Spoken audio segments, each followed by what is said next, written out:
Hey, Pete Gang, this may be an unpopular opinion, or this may just be something people don't think about in the moment. But taking full responsibility for the role that you play in your suffering is also a part of the healing process. I'm going to say that again.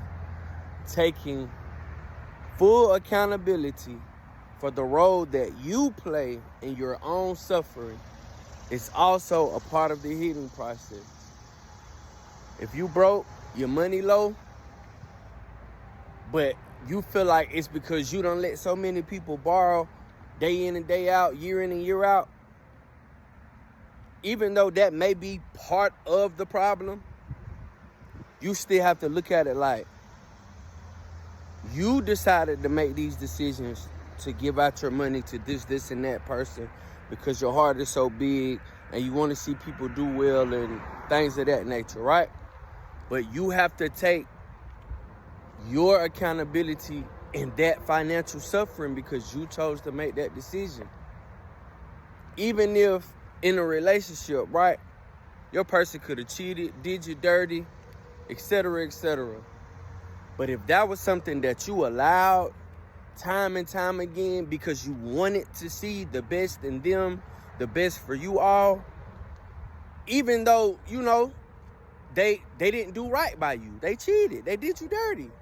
However, you have to take full accountability for you in the situation, for the suffering that you've suffered, because that's a part of the healing process. At the end of the day, right, I'm saying that to say this. A lot of the times, we as human beings, we like to or we prefer to point the finger at everything and everyone else besides ourselves.